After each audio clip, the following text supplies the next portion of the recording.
হাইড্রোজেনের পারমাণবিক বর্ণালী। হাইড্রোজেনের পারমাণবিক বর্ণালী নির্ণয়ের জন্য একটি ছোট্ট শক্ত কাচের টিউব নেওয়া হয়। এর মধ্যে বিশুদ্ধ হাইড্রোজেন গ্যাসের নমুনা নিয়ে পরীক্ষাটি করা হয়। বিশুদ্ধ হাইড্রোজেন গ্যাস নিয়ে এর উপরে নিচে ক্যাথোড আর অ্যানোড স্থাপন করি কারেন্টের তার। তাহলে এই কারেন্টের তারটা হতে হবে উচ্চ বিভবের। এর মধ্যে উচ্চ বিভবের যদি তড়িৎ চালনা করি, উচ্চ বিভব মানে কি 33,000 ভোল্ট। একটু চিন্তা করো, 3,000 ভোল্টের উপর। তাহলে আমাদের কাজটা কি, ছোট্ট একটা কাচের টিউবে হাইড্রোজেন গ্যাস নিয়ে, তাহলে আমাদের এটা ছোট্ট কাচের টিউব। এই ছোট্ট কাচের কাচের কিন্তু এটা নরম টিউব না, খুবই হার্ডি শক্তিশালী টিউব। ছোট্ট কাচের টিউবে H2 গ্যাস নিয়ে কি করতে হবে, উচ্চ বিভবের উচ্চ বিভবের বিদ্যুৎ চালনা করলে, বিদ্যুৎ চালনা তো না, বিদ্যুৎ ক্ষরণ ঘটালে। তো এই উচ্চ বিভবটা কত, প্রায় 33,000 ভোল্টের বিদ্যুৎ চালনা করতে হবে। প্রায় 33,000 ভোল্টের বিদ্যুৎ চালনা করতে হবে। তাহলে এর মধ্যে কম শক্তি, বিদ্যুৎ তো এক প্রকার শক্তি, এর মধ্যে প্রচুর পরিমাণে আমরা শক্তি চালনা করলে আমরা যদি লক্ষ্য করি, তাহলে এই হাইড্রোজেন যে পরমাণুগুলো আছে কি হয়, তাহলে উচ্চ বিভবের শক্তি চালনা করলে এখানকার হাইড্রোজেন যে পরমাণুগুলো আছে সেগুলো প্রথমে ভেঙে হাইড্রোজেন অণুগুলো পরমাণু হয়ে যাবে। দেখো, হাইড্রোজেন অণুগুলো পরমাণু হয়ে যাবে। সেই পরমাণুগুলো এবার কি করবে, তাদের তো আর খাওয়া দাওয়ার কিছু নাই, বন্ধন ভেঙে পরমাণু হয়ে যাবে। পরমাণুগুলো উচ্চ শক্তি স্তরে গমন করবে, পরমাণুগুলো প্রচুর শক্তি শোষণ করবে। এই পরমাণুগুলো এখানে কিন্তু এইচ নিউ শোষণ, তাহলে এরাও এইচ নিউ শোষণ। এইবার এগুলো চরম উত্তেজিত অবস্থায় উপনীত হবে। এই উত্তেজিত অণু শক্তি শোষণ করলো, শোষণ করে, এটা হলো পরমাণু। সেই পরমাণুগুলো কি করবে, শক্তি শোষণ করবে। তো আমরা যদি এখানে হাফ হাফ দেই তাহলে ভালো হবে। হাফ দিলে 1 মোল এটা বোঝাচ্ছে। এই পরমাণু এটা হচ্ছে উত্তেজিত হাইড্রোজেন পরমাণু। আচ্ছা, তো ভালো করে শোনো, লাফালাফি করার অবস্থাটা একটা মানুষের কতক্ষণ টিকে থাকবে? একটা নির্দিষ্ট সময় পর্যন্ত মানুষের লাফালাফি করার স্বভাবটা থাকতে পারে, তাই না? তারপরে দেখা যাবে কোনো একটা সময় তার লাফালাফির ক্ষমতাটা কমে যায়, যে শক্তিটা শোষণ করছে সেটা বের হয়ে যায়। মানুষ যখন ছোট্ট থেকে বড় হয়, ক্রমে ক্রমে খায় দায়, দেখবে মাথার চুল ছেলেগুলোর স্টাইল মেয়েদের মতো করে হাঁটাহাঁটি করতেছে, সিগারেট টানতেছে, সামনে মুরব্বী যাচ্ছে, ধোয়া ফু করে ধোয়া দিয়ে দিল। মানে এমন একটা পর্যায়ে যায় ছেলেপেলেগুলোর শক্তি, চরম শক্তির লেভেলে পৌঁছায়, মনে হয় ও কিছুই আর নাই পৃথিবীতে, এত একটা। তারপর যখন বিকিরণ হয়, আস্তে আস্তে দেখা যাবে জন্মের সময় যেরকম শক্তি নিয়ে সে জন্মগ্রহণ করছে, ক্রমান্বয়ে তার শক্তি বিকিরণ হতে হতে আবার আগের সেই পর্যায়ে চলে যাবে।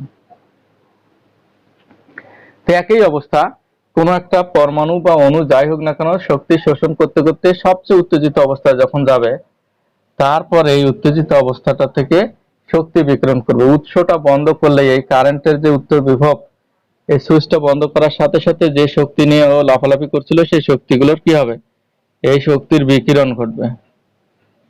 বিকিরণ ঘটবে, ঘটে আবার সেই হাইড্রোজেন স্বাভাবিক অবস্থায় ফিরে আসবে। আসলে এই যে বিকিরণ ঘটলে, এই বিকিরিত শক্তিটা যদি একটা স্পেকট্রোমিটারে আমরা পরীক্ষা করি, ওই বিকিরিত শক্তিটা একটা স্পেকট্রোমিটারে পরীক্ষা করলে দেখা যাবে যে সেখানে বিভিন্ন তরঙ্গদৈর্ঘ্য পাওয়া গেছে। তাহলে এই বিকিরিত শক্তি যেটা আছে, বিকিরিত শক্তি, এটা হলো স্পেকট্রোমিটার। স্পেকট্রোমিটার যদি যন্ত্রে আমরা পরীক্ষা করি, বা বর্ণালী মাপক এটাকে বলা হচ্ছে, বর্ণালী মাপক যন্ত্রে যদি আমরা পরীক্ষা করি, তাহলে ওই বর্ণালী মাপক যন্ত্রের মধ্যে বিভিন্ন প্রকার তরঙ্গ দৈর্ঘ্য আমরা অস্তিত্ব খুঁজে পাবো। বিভিন্ন ধরনের তরঙ্গ দৈর্ঘ্য, বিভিন্ন তরঙ্গ দৈর্ঘ্য লক্ষ্য করা যায়।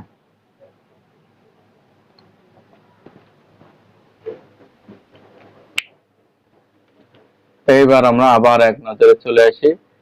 হাইড্রোজেন পরমাণুর সামান্য পরিমাণ নমুনা যদি একটা কাচের টিউবে নিয়ে আমরা কি করি, সেটার মধ্যে উচ্চ বিভবের বিদ্যুৎ চালনা করি, তাহলে সেখান থেকে দেখা যাবে বিদ্যুৎ উৎস বন্ধ করার সাথে সাথে সেখান থেকে এক ধরনের বিভিন্ন ধরনের বর্ণালী মাপক যন্ত্র পাশে বসালে বিভিন্ন ধরনের তরঙ্গ দৈর্ঘ্যের রশ্মি বিকিরিত হয়, যেটা দেখা যেতে পারে, নাও যেতে পারে। এই যে বিভিন্ন ধরনের তরঙ্গ দৈর্ঘ্যের রশ্মিগুলো বিকিরিত হচ্ছে, এইটার পিছনে খুঁজতে গিয়ে বিজ্ঞানীরা এবার প্রশ্ন বের করলো যে হাইড্রোজেন পরমাণুতে তো এক পিজ ইলেকট্রন আছে, সে এক লাফ দিয়ে উপরে গেল, নেমে আসলো, ঝামেলা শেষ। কয় প্রকার তরঙ্গ দৈর্ঘ্য হবে?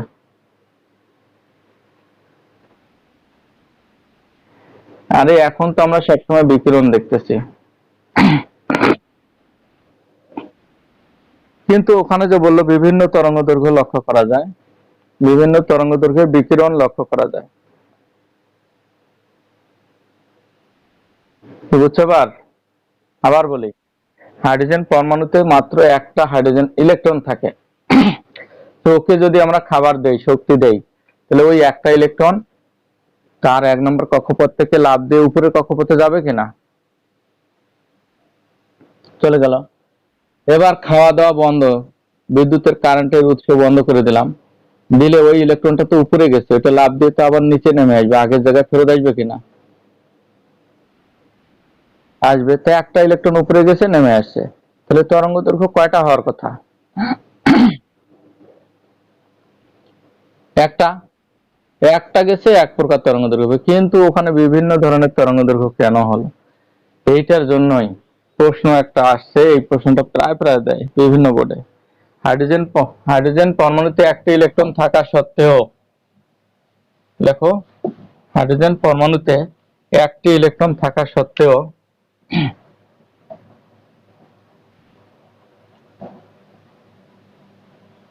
একটি ইলেকট্রন থাকা সত্ত্বেও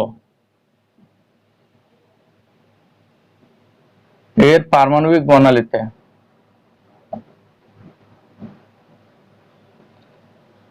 বর্ণালীতে একাধিক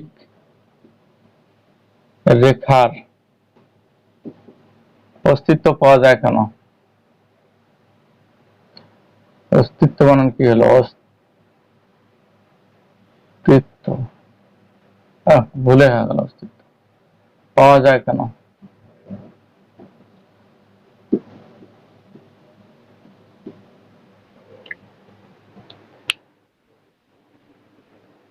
আবারও লক্ষ্য করো, হাইড্রোজেন পরমাণুতে একটি ইলেকট্রন থাকা সত্ত্বেও এর পারমাণবিক বর্ণালীতে একাধিক রেখার অস্তিত্ব পাওয়া যায় কেন? বুঝছো তো বিষয়টা?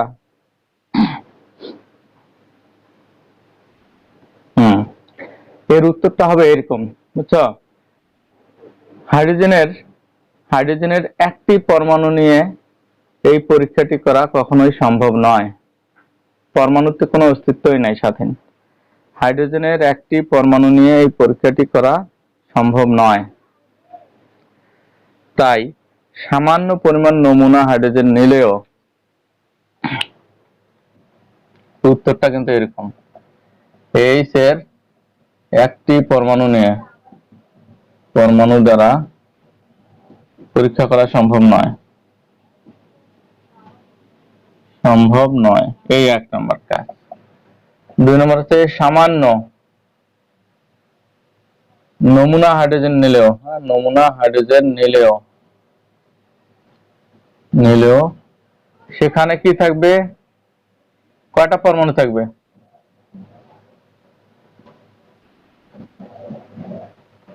এই 2টা। সামান্য যদি নমুনা হাইড্রোজেন নাও, সামান্য নমুনা হাইড্রোজেন মানে ওই যে যদি কলমের বল পেনের সমান একটা টিউবের মধ্যেও নাও তোমরা, ঠিক আছে, যদি এইটুকু বল পেনের সমান টিউবের মধ্যেও নাও, এই যে এতটুকু টিউবেও নাও, তাহলে মনে করো শত শত কোটি পরমাণু থাকবে। নিলেও সেখানে কোটি কোটি পরমাণু থাকে। এবার এই পরমাণুগুলোতে যদি আমরা খাবার সরবরাহ করি, মনে করো আমি একটা জনসভায় গেলাম, তো জনসভাটায় যা দেখো যে প্রধানমন্ত্রী জনসভা বা যে কোনো একটা মুরব্বী লোকের জনসভা হলো, সেখানে যদি যাওয়া যায়, সামনে মনে করো 1 লাখ লোক জমায়েত হয়েছে। এখন আমি চিন্তা করতেছি যে ওই লোকগুলোকে আমি খাবার দেবো, তো এখন আমি চকলেট বিতরণ করব। তো চকলেট গুলো এই লোকগুলোকে হাতে হাতে দেওয়া সম্ভব না, উপর থেকে হেলিকপ্টার দিয়ে চকলেট ছিটিয়ে দেওয়া আছে। সবাই কি সমান মানের চকলেট পাবে? একটা লম্বা লোক, সে হাত এত উপরে নিয়েছে যে যত চকলেট আসে আশপাশে সব ওর হাতে পড়ে। কেউ মনে করো মাথার মধ্যে ডালি নিয়ে দাঁড়ায় আছে, ওখানে ঝুড়ি নিয়ে দাঁড়ায় আছে, সবগুলো ওখানে পড়তেছে। এমনও ঘটছে যে অনেক লোক চকলেট একটাও পায়নি। এরকম কি হতে পারে? হম, এরকম হতে পারে। তাহলে সামান্য পরিমাণ হাইড্রোজেন পরমাণু নিয়ে যদি এই কাজটা করা হয়, তাহলে সেখানে কোটি কোটি পরমাণু থাকে। ঠিক আছে, এই কোটি কোটি পরমাণুর মধ্যে শক্তি প্রয়োগ করলে, হ্যাঁ, এর মধ্যে শক্তি বা এদের মাঝে, হ্যাঁ, এদের মাঝে শক্তি বা ফোটন, শক্তি বা ফোটন প্রয়োগ করলে, তার মানে আমি বিদ্যুৎ শক্তি দিলাম উচ্চ বিভবের, তার মানে ওই চকলেট ওদের মধ্যে ছিটিয়ে দিলাম। প্রয়োগ করলে সকল পরমাণু সমান হারে ফোটন শোষণ করতে পারবে কি? হুম। তাহলে সকল পরমাণুর ইলেকট্রন, ফোটনটা খাবে কে? পরমাণু খাবে না, ইলেকট্রন খাবে। হুম। এদের মধ্যে শক্তি বা ফোটন প্রয়োগ করলে সকল পরমাণুর ইলেকট্রন গুলো সমভাবে ফোটন শোষণ করতে পারে না। তাহলে আমরা বলবো সকল ইলেকট্রন সমভাবে ফোটন গ্রহণ করতে পারে না, করে না।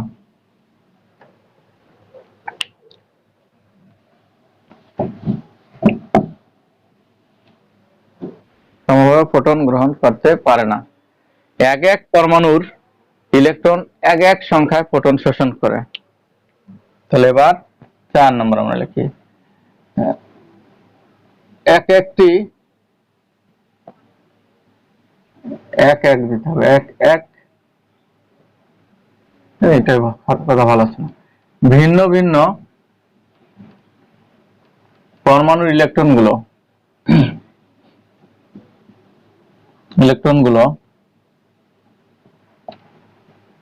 ভিন্ন ভিন্ন সংখ্যায় ফোটন গ্রহণ করে, ভিন্ন ভিন্ন সংখ্যায় ফোটন গ্রহণ করে। এবার কোথায় যাবে বলতো? ফোটন গ্রহণ করে ওরা কোথায় যাবে? উপরের শক্তি স্তরে যাবে না নিচের? উপরে। তো ওরা কি একই শক্তি স্তরে যেতে পাবে? কেউ একটা ফোটন খালো, সে কয়টা কক্ষপথ লাভ দেবে? একটা। কেউ দুইটা খালো, সে কয়টা দেবে লাভ? দুইটা। তাহলে ভিন্ন ভিন্ন পরমাণুর ইলেকট্রন গুলো ভিন্ন ভিন্ন সংখ্যায় ফোটন গ্রহণ করে, বিভিন্ন উচ্চতর শক্তি স্তরে গমন করে, উচ্চতরে শক্তি স্তরে গমন করে, গমন করে। একটু চিন্তা করো, তাহলে কেউ একটা ফোটন খেয়েছে, সে একটা শক্তি স্তর লাভ দিয়ে গেছে। কেউ দুইটা ফোটন খেয়েছে, সে দুইটা শক্তি স্তর লাভ দিয়ে গেছে। কেউ খায়নি, তার ইলেকট্রন আগের জায়গায় পড়ে আছে। এবার যদি আমরা শক্তির উৎস বন্ধ করি, হ্যাঁ, আচ্ছা এবার তাহলে লেখো, হ্যাঁ, পরিশেষে যদি শক্তির উৎস বন্ধ করা হয়, শক্তির উৎস বন্ধ করলে, বন্ধ করলে ইলেকট্রন গুলো আগের ফিরে আসবে কিনা? ইলেকট্রন গুলো নিম্ন স্তরে ফিরে আসবে। উচ্চ স্তরের ইলেকট্রন গুলো উচ্চ স্তরে গমনকৃত, গমনকৃত ইলেকট্রন গুলো, ইলেকট্রন গুলো নিম্ন স্তরে ফিরে আসবে, ফিরে আসে।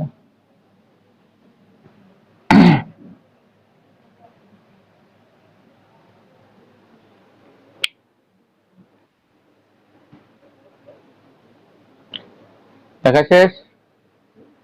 শক্তির উৎস বন্ধ করলে উচ্চ স্তরে দমনকৃত ইলেকট্রনগুলো নিম্ন স্তরে ফিরে আসে। এবার ফিরে আসলো, ভালো কথা। ফিরে আসার সময় সবাই যে জায়গা থেকে গেছে ওই জায়গায় ফিরে আসে না, এক একজন আবার এক এক জায়গায় আসে। তোমাদেরকে নিয়ে যদি আমরা টেকনিক্যাল কলেজ থেকে পিকনিক খেতে যাই, ধরে নিলাম যে পিকনিক খেতে গেলাম আমরা বগুড়া মহাস্থানগড়। একটু মনোযোগ দিয়ে শোনো। মহাস্থানগড় থেকে খাওয়া দাওয়া শেষ, কেউ 2 পিস গোস্ত খাইছো, কেউ 3 পিস, কেউ 5 পিস, এগুলো খাইছো। এবার আসার সময় লেডিস বাহিনী হলে তো কথাই নেই, সব গোস্ত গুলা ওইদিকে রাস্তায় ফেলে দিয়ে আসবে। কিন্তু আসার সময় সবাই কি কলেজে যাবে, না কেউ অন্য অন্য জায়গায় নামতে পারে? হ্যাঁ, কেউ মনে করো বগুড়া থেকে আসার পর বগুড়া থেকে এই মহাস্থানগড় পার হয়ে বলবে যে স্যার এখানে আমার আপুর বাড়ি, আমি একটু যাই, আমার দুলাভাই ওখানে দাঁড়িয়ে আছে, আমি একটু যাই। তারপর গাড়ি নামিয়ে তোমাদের স্যার বলবে হ্যাঁ ঠিক আছে, কই তোমার দুলাভাই, চলে গেলাম। কেউ আবার মিঠাপুকুর আসি বলছে স্যার এখানে আমার নানা বাড়ি, তখন ওখানে সে নেমে গেল। কেউ মডার্ন মোড়ে এসে বলতেছে স্যার আমি এদিক দিয়ে বাড়ি যাব, আমার আব্বা মোটরসাইকেল নিয়ে আসছে, চলে গেল। কেউ হয়তো মনে করো যে মেডিকেল মোড়ে নামে বলছে স্যার এখানে আমার শ্বশুর বাড়ি, বিয়ের সাথে হয়ে গেছে কয়েকদিন আগে, তাহলে সে মনে করো ওই দিক দিয়ে চলে গেল শ্বশুর বাড়িতে। পরিশেষে যে মনে করো যে 50 জনের গাড়ি নিয়ে যাওয়া হয়েছিল, তার মধ্যে 5 জন কলেজের মাঠে ঢুকলো। ঢুকে বলছে স্যার আমার এখনো গার্জিয়ান আসেনি, আমি আপাতত এখানে থাকি। তো দেখো 50 জনের মধ্যে এক একজন আসার সময় এক এক জায়গায় চলে গেল, কিন্তু ওরা কলেজে আসবে তো, পরের দিন হোক, আরেকদিন পর হোক, 1 মাস পর হোক, আসবে কিনা? ওরা কলেজে আসবে কিন্তু তাৎক্ষণিক আসতেছে না। এই একই ঘটনা, এই যে ইলেকট্রন যখন এদেরকে শক্তির উৎসে প্রয়োগ করা হলো, তখন উৎস থেকে শক্তি শোষণ করার লাভ দিয়ে কেউ 2টা 3টা 4টা 5টা কক্ষপথ লাভ দিয়ে উপরে উপরে চলে গেল। এখন ফেরত আসার সময় একসাথে যে সবাই চলে আসবে 1 নম্বর কক্ষপথে, এমনটা ঘটে না। কেউ 2-এ আসে, কেউ 3-এ এসে থেমে যায়, কেউ 4-এ এসে থেমে যায়, বলে যে আমি এখানে একদিন রেস্ট নিয়ে যাব। ওদের একদিন রেস্ট মানে 1 সেকেন্ডের 1 লাখ ভাগের 1 ভাগ সময়, ওইটাই সময়টাই মনে করতে হবে একদিন। তাহলে শক্তির উৎস বন্ধ করলে উচ্চ স্তরে গমনকৃত ইলেকট্রনগুলো নিম্ন স্তরে ফিরে আসে, তবে ফেরত ফেরতকৃত, হ্যাঁ, ফেরত আসার সময় বিভিন্ন স্তরে ফিরে আসে, একই স্তরে না, বিভিন্ন নিম্ন স্তরে আসে, ফেরত আসে।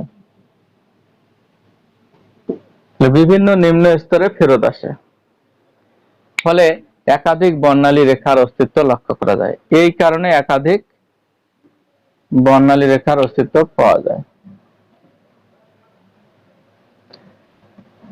এই কারণে একাধিক বর্ণালী রেখার অস্তিত্ব লক্ষ্য করা যায়, লক্ষ্য করা যায়। এটাকে এখন আমাদের একটু হাতে কলমে মেলাতে হবে।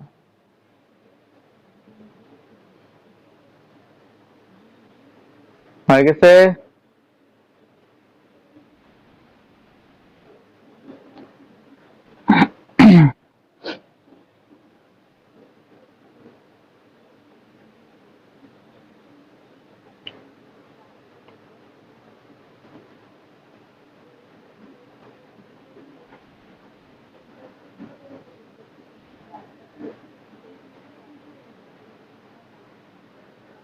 আমার লেখাগুলো দেখতে ধরতে পারো তো নাকি?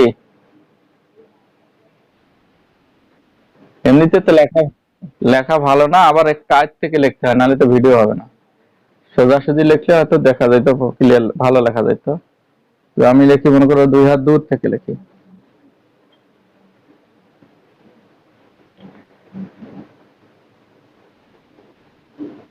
তো এরপর এখন আমরা ছবি বা সিনেমা দেখার চেষ্টা করি, মানে এটা চিত্রটা কিভাবে আমরা একে দেখাতে পারি। হয়ে গেছে না?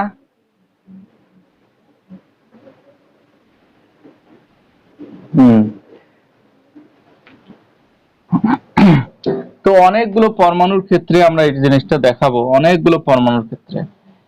তো যেহেতু অনেকগুলো পরমাণু একসঙ্গে থাকে, এক একজন পরমাণুর ইলেকট্রনগুলো এক এক কক্ষপথে ফিরে আসে, তো এটাকে আমরা একটা পরমাণু দেখালে লাভ নাই। একটা চিত্রের মধ্যে কোটি কোটি পরমাণু বিবেচনা করব, আমরা একটা চিত্রের মধ্যে কোটি কোটি পরমাণু বিবেচনা করব। তো এই বিবেচনাটাতে আমরা মনে করে নিলাম যে এটা একটা হাইড্রোজেন পরমাণু কেন্দ্র। এটা হচ্ছে প্রথম কক্ষপথ, আমরা ধরে নিলাম যে এইটা 1 নম্বর। তারপরেরটা হবে দ্বিতীয় কক্ষপথ। এরকম 7টা কক্ষপথ কমপক্ষে আমাদের দিতে হবে। তৃতীয়, তারপরে আমরা দেব চতুর্থ কক্ষপথ, পঞ্চম, আর ষষ্ঠ কক্ষপথ। তো এবার উত্তেজিত অবস্থায় ইলেকট্রনগুলো তো উচ্চতর কক্ষপথে গেছে, আমরা ওইটা নিয়ে চিন্তা করব না। উত্তেজিত অবস্থায়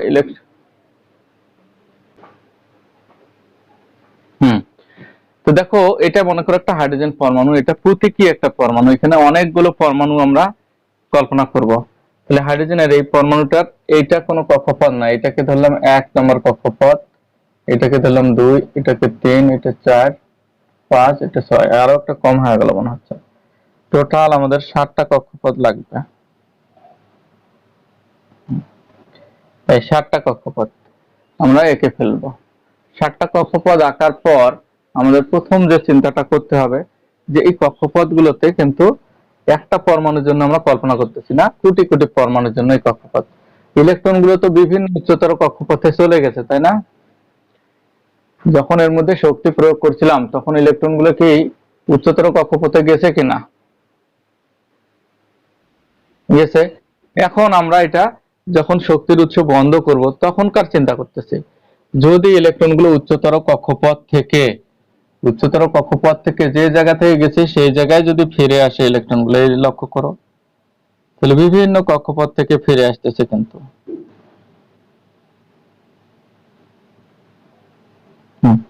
তাহলে দেখো, এটা হচ্ছে যদি উচ্চতর কক্ষপথ থেকে ইলেকট্রনগুলো 1 নম্বর কক্ষপথে ফিরে আসে, তাহলে এখানে উচ্চতর কক্ষপথ কোনটা?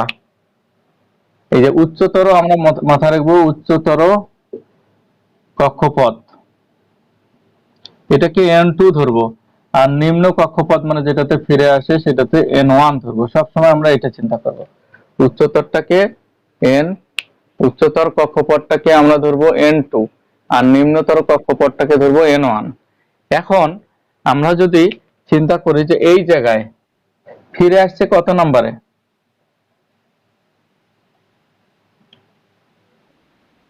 ফিরে আসছে 1 নম্বরে, কিন্তু আসছে বিভিন্ন উচ্চতর, কমপক্ষে 2 থেকে আসছে। এর জন্য একটা বর্ণালী রেখা আমরা পাবো। এই যে এইটার জন্য কিন্তু এক ধরনের তরঙ্গ দৈর্ঘ্য তৈরি হয়, এটাকে বলা হচ্ছে লাইম্যান সিরিজ। লাইম্যান সিরিজ যে পাওয়া যায়, একটা তরঙ্গ পাওয়া যায় না, বিভিন্ন ধরনের তরঙ্গ পাওয়া যায়। এই তরঙ্গগুলো একই গ্রুপের, মানে একই ধরনের, হয় দৃশ্যমানের হবে অথবা অদৃশ্য হবে, অথবা অতিবেগুনি হতে হবে বা অবলোহিত হতে হবে, মানে এক ধাপের তরঙ্গ পাওয়া যায়, একই গ্রুপের তরঙ্গ পাওয়া যায়। এটা লাইম্যান সিরিজ বলা হয়। বিজ্ঞানী লাইম্যান আসলে এটা আবিষ্কার করছে, এই থেকে প্রাপ্ত তরঙ্গ। এর জন্য আমরা N1 কত পাবো বলতো? 1। আর N2 কত পাবো? 7 না, 2 হতে পারে। 2 থেকে আসলেও হবে, 3 থেকে আসলেও হবে, 4 থেকে আসলেও হবে, ডট উপরে যত কোটি কোটি, এখানে ইনফিনিটিভও হতে পারে। বুঝছো? তাহলে আমরা কি পাচ্ছি? আমরা যেটা পাচ্ছি সেটা হচ্ছে যে যখন কোনো হাইড্রোজেন পরমাণুর ইলেকট্রনগুলো উচ্চতর কক্ষপথ থেকে 1 নম্বর কক্ষপথে ফিরে আসবে, তখন যে ধরনের বর্ণালী সৃষ্টি হবে বা রেখার সৃষ্টি হবে সেটা বিজ্ঞানী লাইম্যান আবিষ্কার করছে। আর লাইম্যান এর নামটা তার নাম অনুসারে লাইম্যান সিরিজ বলা হয়েছে। ওকে, এবার এটা গেল 1 লাইম্যান সিরিজ। 2 নম্বরটা হচ্ছে, এখানে আরো কিন্তু জিনিস কিছু বোঝানোর বাকি আছে। এই যে রেখাটা, এটা 2 থেকে যখন 1-এ আসবে তখন এটা এক ধরনের লাইন। হ্যাঁ, লাইম্যান সিরিজের মধ্যে এটাকে প্রথম লাইন বলা হয়। 3 থেকে এটাতে আসলে দ্বিতীয় লাইন, তৃতীয় লাইন, চতুর্থ লাইন, পঞ্চম লাইন, ষষ্ঠ লাইন, এরকম বাড়াতে থাকো লাইন। এইটাকে মনে করো এটাকে বলা হচ্ছে আলফা, এটা বিটা, এটা গামা, ডেল্টা, পাই, সাই, ইটা, পিটা এরকম। তো প্রথম লাইনটাকে আলফা বলা যেতে পারে। বাংলা দিয়ে যখন আমরা বলি প্রথম লাইন, তখন এটা গ্রিক ভাষায় আলফা লাইন বলবো, বিটা লাইন। ঠিক আছে। তো আমরা যদি বলি লাইম্যান সিরিজের বিটা লাইনটা কোনটা হবে, n1 এর মান কত আর n2 এর মান কত হবে?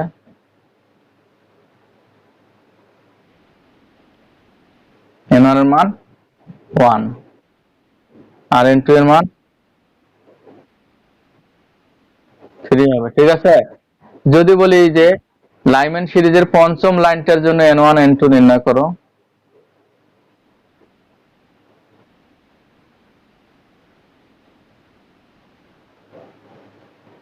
6 হবে কি? এইটা এইটা হলো 1 2 3 4 5, হ্যাঁ 6 হবে। ঠিক আছে, বুঝছো তো? তাহলে প্রথম লাইন, দ্বিতীয় লাইন, তৃতীয় লাইন, চতুর্থ লাইন, পঞ্চম লাইন, ষষ্ঠ লাইন, এইভাবে লাইন কিন্তু নাম্বারিং আছে, কোনটার জন্য কত এটা মাথায় রাখবে। তাহলে আমরা পেলাম লাইম্যান সিরিজ। এগুলো আরো আলোচনা আসবে। হ্যাঁ বলো। হ্যাঁ, n2 এর মান, n1 এর মান তো সবসময় 1 থাকবে, n1 এর মান কোনো চেঞ্জ হবে না। ঠিক আছে। n2 এর মান অর্থাৎ প্রথম কাছের কোনটা, এইটা কাছের না এইটা কাছের? 2 নম্বর থেকে 1 নম্বর, 2 থেকে যখন 1, এটা 2 নম্বর কক্ষপথ না? 2 থেকে 1-এ আসলে এইটাকে বলা হচ্ছে প্রথম লাইন। ঠিক আছে। 3 থেকে 1-এ আসলে দ্বিতীয় লাইন, 4 থেকে 1-এ আসলে তৃতীয় লাইন। এইটা বলতেছো না অন্য কোনো কিছু?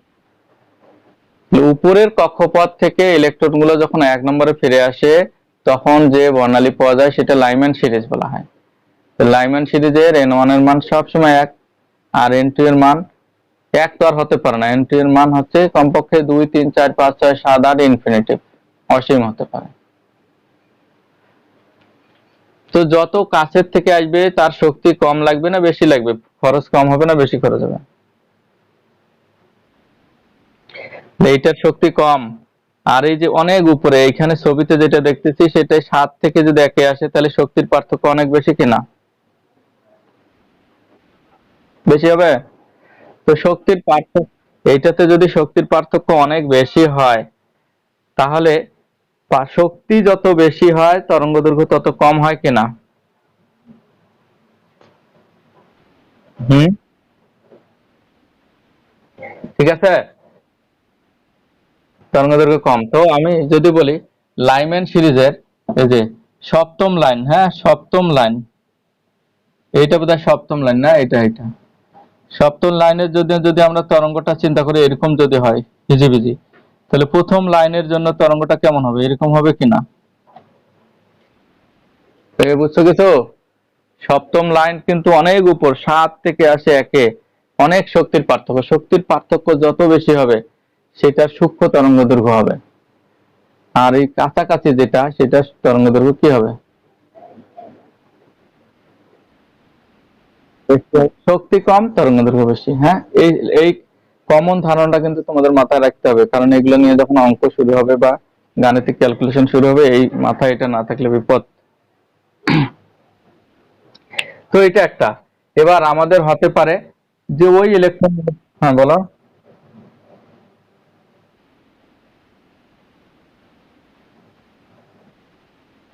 তা শক্তি কম, এইটা প্রথম, এই যে এটা প্রথম, এইখানে প্রথম লাইন কোনটা, 2 থেকে, এই প্রথম লাইন হচ্ছে n1 এর মান হচ্ছে 1 আর n2 এর মান কি 2। সপ্তম লাইন এইটা, n1 এর মান হলো 1 আর n2 এর মান হলো 7, 6 বোধহয় 6। দেখি প্রথম, দ্বিতীয়, তৃতীয়, চতুর্থ, পঞ্চম, ষষ্ঠ, এইটা 8 হবে। হ্যাঁ, তাহলে আরো একটা দিতে হবে, সপ্তম লাইন এখানে নাই, বানাতে হবে। তাহলে আমাদের যে কাজটা হবে কি, যে সপ্তম লাইনের জন্য অনেক দূর থেকে ইলেকট্রনটা আসে, তাহলে অনেক দূরে যাতায়াত করতে গেলে শক্তির পার্থক্য অনেক বেশি, তখন যে তরঙ্গটা শোষণ করবে বা বিকিরণ করবে সেটা খুব সূক্ষ্ম তরঙ্গ হবে। কে বোঝো নাই বলো। বুঝছো? তো এবার ইলেকট্রনটা মনে করো 1 নম্বরে ফিরে আসলো না, না এসে যদি আসে 2 নম্বরে, আচ্ছা দেই যেন যদি উপরের কক্ষপথ থেকে ধরে নিলাম যে এইখান থেকে 2 আসলো, তাহলে 3 থেকে 2 আসলো কিনা, তারপর মনে করো 4 থেকে 2 আসলো, 5 থেকে 2 আসলো, 6 থেকে 2 আসলো, 7 থেকে 2 আসলো। তাহলে এইটার জন্য যে তরঙ্গটা পাওয়া যায়, হ্যাঁ, এই যে এইটার জন্য আমরা যে লাইনটা পাবো সেই লাইনটার নাম হচ্ছে বামার সিরিজ। এর জন্য আমরা যে লাইনটা পাচ্ছি সেটা কি বলা হচ্ছে? বামার সিরিজ। এইটার জন্য n1 এর মান হবে 2 আর n2 এর মান কত হবে? 3, 4 ডট ডট 5, 6, 7, 10 ইত্যাদি।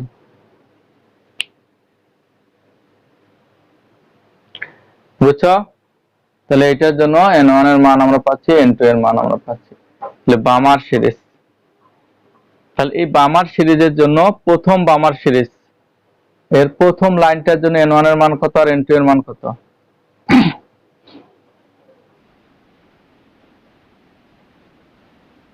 3। আচ্ছা দ্বিতীয়টার জন্য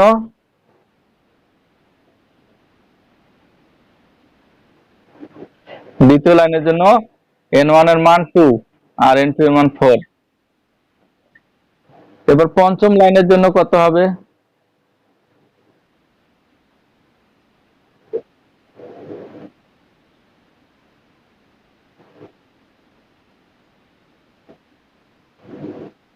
এই তো বুঝে গেছে।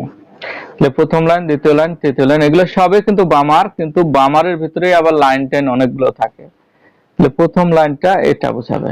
এটার কিন্তু পরীক্ষার প্রশ্ন দেখো যে এইচ বি, এরকম এইচ বি মানে হচ্ছে এই বামার, কিন্তু আবার এইচ আলফা যখন হয়, বামার সিরিজের এইচ আলফা হলে প্রথম লাইন, এইচ বিটা হলে দ্বিতীয় লাইন, এগুলোও বোঝায়। তো আমরা পরে যখন ডিসকাস করব তখন আসবে। বামার সিরিজ পেয়ে গেলাম। এবার যদি 2 নম্বরে না আসে, 3 নম্বরে আসে, ধরে নাও যে এই যে 3 নম্বরে ফেরত আসলো, 4 থেকে 3, 5 থেকে 3, 6 থেকে 3, 7 থেকে 3 আসলো। তাহলে 3 ফেরত আসার জন্য আমরা যেটা পাবো সেটা হবে প্যাশন সিরিজ। Passion series.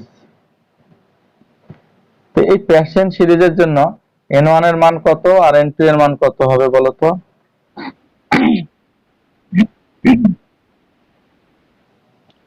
4 হবে না, 4, 5, 6 ডট ডট ইত্যাদি।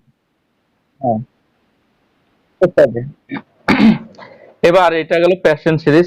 ওই একই প্যাশন সিরিজের জন্য প্রথম লাইন, দ্বিতীয় লাইন, তৃতীয় লাইন এখন পারবা। এবার হচ্ছে এইখান থেকে যদি 4 নম্বরে আসে, তাহলে এরকম যদি হয়, তাহলে এটা বিজ্ঞানী কি আবিষ্কার করছে? ব্র্যাকেট। তাহলে এটা 4 যদি ফিরে আসে তাহলে ব্র্যাকেট সিরিজ, এটাকে বলা হচ্ছে ব্র্যাকেট সিরিজ। Bracket series. হ্যাঁ, এইটার n1 এর মান হচ্ছে 4 আর n2 এর মান হচ্ছে 5, 6, 7 ইত্যাদি। তো আমরা পাচ্ছি ব্র্যাকেট সিরিজ। এরপরে যদি 5 ফিরে আসে, এই যে এটা বোধহয় 5, এইখান থেকে এখানে আসলো, এইখান থেকে এখানে আসলো, এটা বিজ্ঞানী ফন্ট বা ফন্ট সিরিজ। তো এইটা হচ্ছে n1 এর মান হচ্ছে 5 আর n2 এর মান হচ্ছে 6। সর্বশেষে একটা নতুন আবিষ্কার আছে, সেটা হচ্ছে আরো উপরে থাকলে আমরা উপর থেকে দেখাতাম, অর্থাৎ উচ্চতর কক্ষপথ থেকে যদি 5, 6 ফিরে আসে, তাহলে এটাই আবিষ্কার করছে হামফ্রেস সিরিজ। এইটার n1 এর মান হলো 6 আর n2 এর মান হলো 7, 8 ইত্যাদি।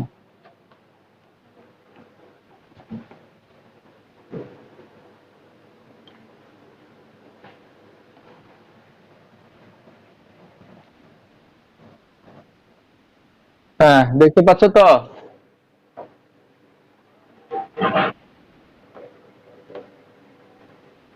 এটা খুবই ঘেঁষিমেচি হয়ে গেছে। যাই হোক, এই ছবিটা তোমাদের একটু আয়ত্তে রাখতে হবে কোনটা কিভাবে হচ্ছে আর কি। তো এখন এই সিরিজ থেকে আমরা আমাদের একটা জিনিস লক্ষ্য করতে হবে যে এই রেখাগুলোর কার তরঙ্গদৈর্ঘ্য কত, সেটা দৃশ্যমানের মধ্যে পড়ে না অদৃশ্যের মধ্যে পড়ে, আমরা এই জিনিসটা এখন লক্ষ্য করব।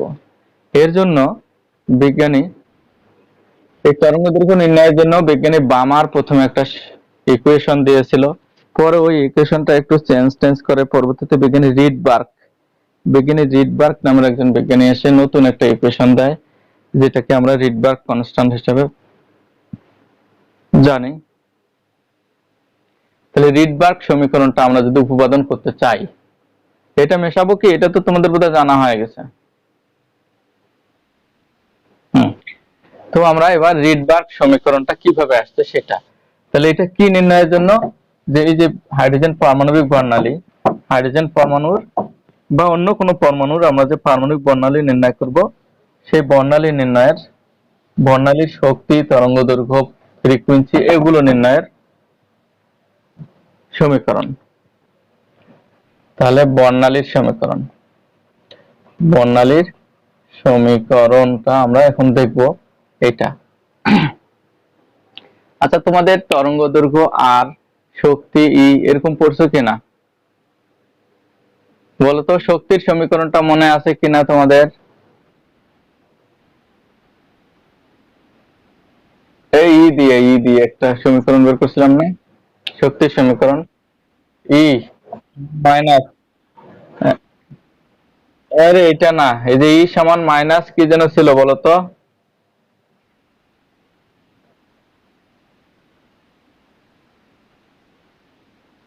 এই জেড স্কয়ার ছিল তো? হ্যাঁ ছিল, এন স্কয়ার এইচ স্কয়ার, তাই না? একটু লক্ষ্য করো, নিম্ন কক্ষপথের শক্তি এটা, ভালো করে দেখো, বর্ণালী সমীকরণটা নির্ণয়, এটা রিডবার্গ কিন্তু আবিষ্কার করছে। নিম্ন কক্ষপথের শক্তিটা ধরলাম E1 আর নিম্ন কক্ষপথটা N1 ধরলাম, বাকিগুলো কোনো চেঞ্জ নাই। এবার হচ্ছে উচ্চতর কক্ষপথে শক্তি E2 আর -2π² m z² E4, আর নিচে হচ্ছে N2² H²। এই দুটো সমীকরণ, অতএব ডেল ই সমান কি হবে? E2 মাইনাস E1 হবে কিনা দেখো তো, E2 মাইনাস E1। তো এই E2 আর E1 মাইনাস করলে এখান থেকে বিয়োগ যদি আমরা করি, একটু তোমরা চিন্তা করো, যদি এটা আমরা বিয়োগ করি তাহলে E2 টা তো আগে লিখবো আর এটা পরে লিখবো।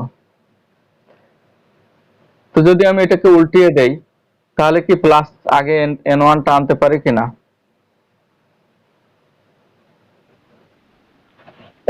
আচ্ছা, তোমাদের একটু দেখাই। তো আমি মাইনাসটাই আগে লিখলাম, দেখার পর এখানে কিন্তু সবে কমন যায়, দেখো সব কমন যায়, শুধু N1 আর N2 টা কমন যায় না। তাহলে আমি কমন নিয়ে নিচ্ছি mz² E4 আর নিচে লিখবো H²। কমন যদি নেই তাহলে 1 ভাগ এটা N2 মাইনাস 1 ভাগ N1, সম্ভবত এরকম হচ্ছে, মাইনাস মানে ওটা প্লাস হবে, এটা প্লাস, এরকম কিনা বলো তো?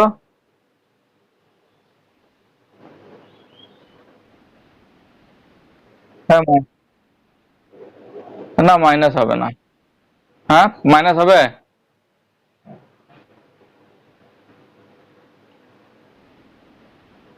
থামো, দুইটাতে তো মাইনাস আছেই, তাহলে মাইনাস হচ্ছে। হ্যাঁ, মাইনাস হলো। এবার আমরা যদি এই মাইনাসটাকে ওর ভিতরে লাগাই দিয়ে দেই, একটু দেখো তো, ওই মাইনাসটাকে সব যদি মিলাই দিয়ে দেই, 2π² mz² E4 H², তাহলে এটা আগে এটা পরে লিখলে মাইনাসের আর খাওয়া নেই।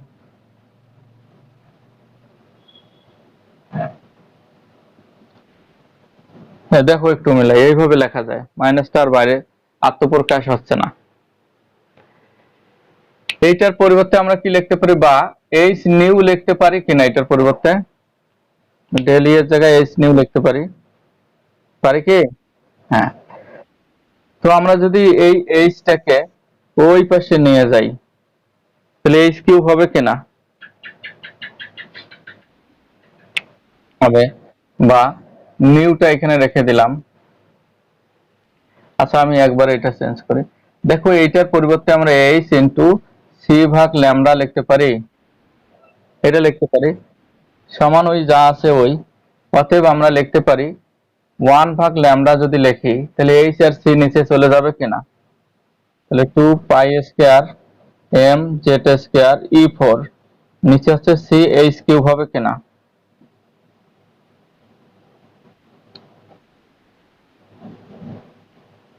এটা হবে। এখন দেখো আমি উপরে একটু কমাই নিচ্ছি, C/H³ হলো এই যে এই জিনিসটা, এটা হচ্ছে তরঙ্গ সংখ্যা, বা আমরা এটা লিখতে পারি নিউ বার, এটাকেই তরঙ্গ সংখ্যা বলে, বা হচ্ছে 1/λ সমান, আমরা তো এখানে এটা লিখতে পারি 2 পাই স্কয়ার এম P4, আর নিচে লিখতে পারি CH³ into Z square 1/n1 square minus 1/n2 square. দেখো একটু লক্ষ্য করো, এটা যে আমরা পেলাম, এই জায়গাটার মান সবগুলোই কনস্ট্যান্ট কিনা, এগুলো সব ধ্রুবক কিনা?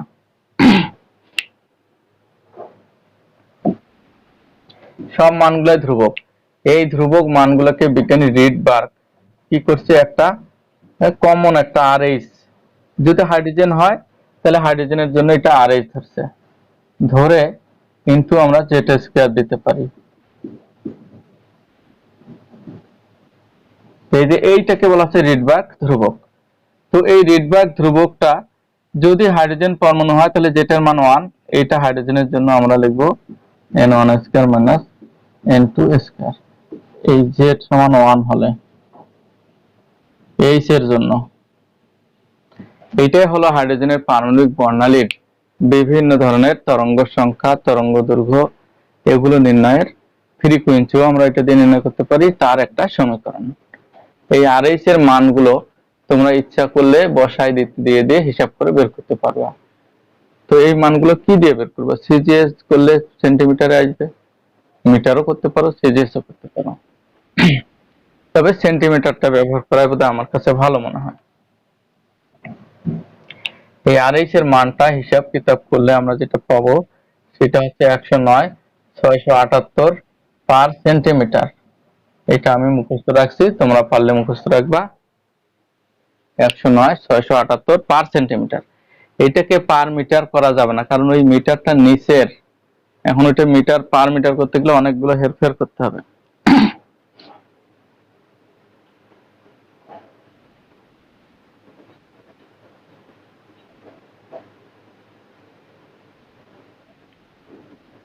এইটাকে যদি তোমরা পার মিটার করতে চাও তাহলে কি আমরা করতে পারি বলতো? এই জিনিসটা তো এরকম না, 109,678 পার সেন্টিমিটার মানে 1 সেন্টিমিটার। তো এই 1 সেন্টিমিটারকে যদি আমরা মিটার করি তাহলে কি হবে, 100 দিয়ে ভাগ দিতে হবে কিনা? 109,678 ভাগ 1 সেন্টিমিটারকে 1/100, এটা মিটার হলো। 100টা উপরে যদি যায় তাহলে 109,678 পার মিটার। একটু চিন্তা করবে উল্টো পাল্টা যেন না হয়। তো পার মিটার করলে ওটার সাথে 2টা শূন্য গুণ করলে পার মিটার হয়ে যায়।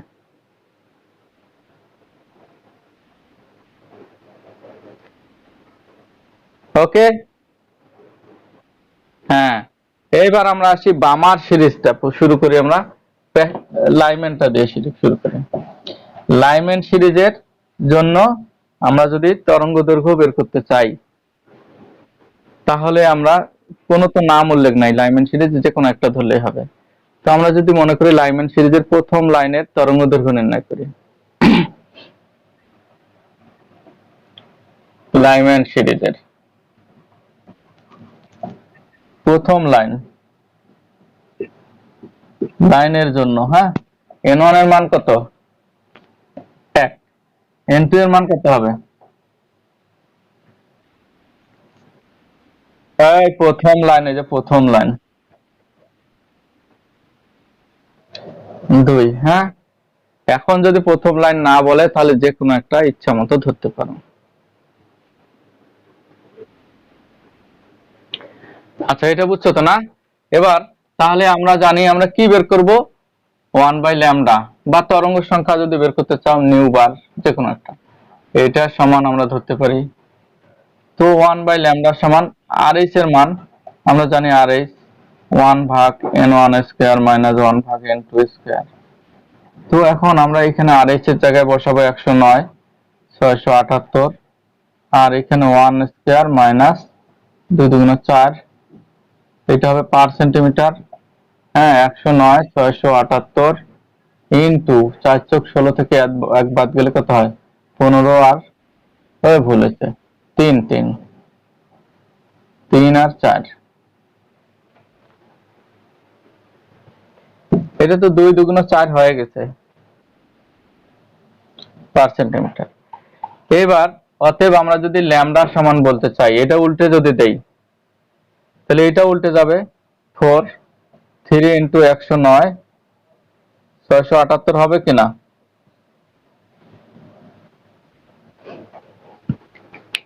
এই জায়গায় লক্ষ্য করো, সমস্যাটা এই জায়গায়।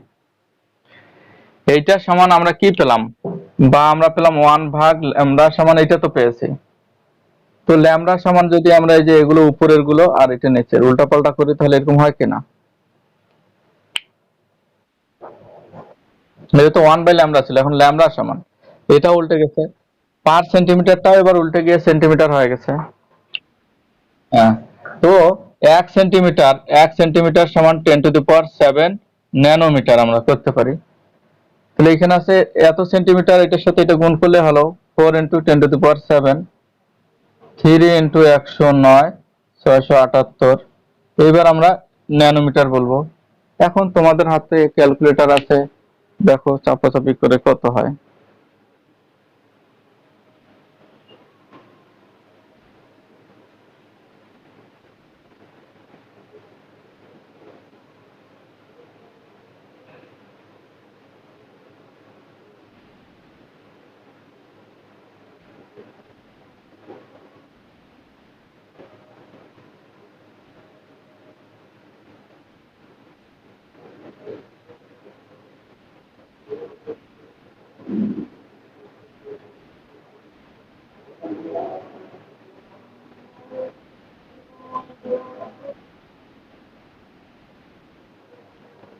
কি বলো? 1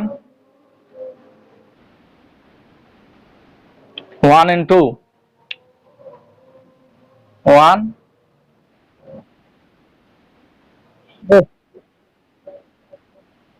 এই একজন বলো, তোমাদের কথা ভেঙে ভেঙে আসতেছে, বুঝতে পারতেছি না।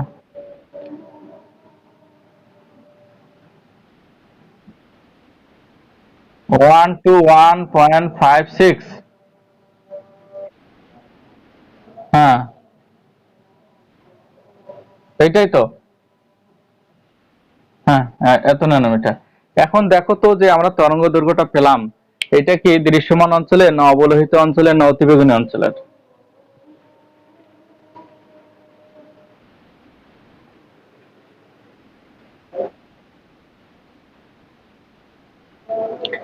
দেখো তো এই তরঙ্গ দৈর্ঘ্যটা হচ্ছে দৃশ্যমান হতে গেলে 380 হওয়া লাগবে কমপক্ষে, কিন্তু তার চেয়ে কম। দৃশ্যমান হচ্ছে অতিবেগুনি অঞ্চলে। হ্যাঁ, এই অতিবেগুনি বেগুনি অঞ্চলের, বেগুনি অঞ্চলের। তাহলে এটা কি দেখা যাবে? লাইম্যান সিরিজের রেখাগুলো দেখা যাবে না, দেখা যাবে না। হ্যাঁ, ঠিক আছে। তো এগুলো এখন বের করতে পারবা তো সব? আচ্ছা, তো এইখানে আরো কিছু কাজ আছে বাকি। যদি তোমাদেরকে বলা হয়, একটু ভালো করে শোনো, যে এইটা মনে করো 1 নম্বর কক্ষপথ, আর এটা হচ্ছে 2 নম্বর কক্ষপথ। এইখান থেকে এইখানে যদি আসে 2 থেকে 1-এ, তাহলে কম শক্তির প্রয়োগ হবে কিনা? শক্তি কম, শক্তি কম হলে তরঙ্গ দৈর্ঘ্য বেশি হবে না কম হবে? বেশি হবে। ঠিক আছে, তাহলে এইখানকার সবচেয়ে বেশি তরঙ্গ দৈর্ঘ্য কিন্তু এইটাই হবে, এই যে ল্যামডা ম্যাক্স। হ্যাঁ, এই ল্যামডা ম্যাক্স নির্ণয় করো। যদি বলে ল্যামডা ম্যাক্স লাইম্যান সিরিজের জন্য সর্বোচ্চ তরঙ্গ দৈর্ঘ্যের মান নির্ণয় করো, ভালো করে শোনো, লাইম্যান সিরিজের জন্য সর্বোচ্চ তরঙ্গ দৈর্ঘ্যের বর্ণালীটির মান নির্ণয় করো বা বর্ণালীটি নির্ণয় করো। তাহলে সবচেয়ে কম শক্তি যে জায়গায় খরচ হবে, সেই জায়গায় সবচেয়ে বড় তরঙ্গ দৈর্ঘ্যের কি হবে? বর্ণালী সৃষ্টি হবে কিনা? তাহলে যে প্রথম লাইনটাই হবে সবচেয়ে বড় তরঙ্গ দৈর্ঘ্যের। এটা যদি বলে সর্বনিম্ন তরঙ্গ দৈর্ঘ্যের লাইম্যান সিরিজের লাইনটা বের করো বা রেখাটি নির্ণয় করো, সর্বনিম্ন, তাহলে শক্তি বেশি হবে না কম? হ্যাঁ, তাহলে অনেক দূর থেকে যদি আসে, তাহলে এখানে n1 তো 1 লিখলা, আর n2 এর মান কি লিখবো? ইনফিনিটিভ লিখবো। ঠিক আছে, তখন আমরা কি করব, এটা তো এটা আমরা প্রথম লাইনটার জন্য ম্যাক্স লিখলাম, তখন এটার জন্য লিখবো মিন, মিনিমাম। তো এই জায়গাটা তখন আমরা কি বসাবো? অসীম বসাবো। বসিয়ে হিসাব করলে এই অসীম মানে এটা 0 হয়ে যাবে। হ্যাঁ, রিডবার্গের যে মানটা পাওয়া যাবে সেটাই, কিন্তু সেই ক্ষেত্রে তোমাদের উল্টা পাল্টা করে যে পাওয়া যাবে সেটাই ন্যানোমিটার। কি বুঝছো এবার? তাহলে প্রতিটা অক্ষের, তাহলে তোমাদের বাকি যে গুলো আছে বামার সিরিজের জন্য তোমরা মিনিমাম ম্যাক্সিমাম বামার সিরিজের জন্য কি কি বের করবা? এটা কোন অঞ্চলের? এক নম্বর হচ্ছে কোন অঞ্চলের, অঞ্চলের এটা নির্ণয় করতে হবে। দুই নম্বর হচ্ছে বামারের জন্য আমাদের কি লিখতে হবে? ল্যামডা ম্যাক্স, হ্যাঁ, আর হচ্ছে ল্যামডা মিন, মিনিমাম, এটা নির্ণয় করতে হবে। অন্য প্রতিটার জন্যই এইভাবে একই সিস্টেমে তোমরা বের করবা, কিন্তু এই কাজটা তোমাদের হোমওয়ার্ক থাকলো বামারের জন্য। ওকে, তো আজকে এই পর্যন্ত থাকলো।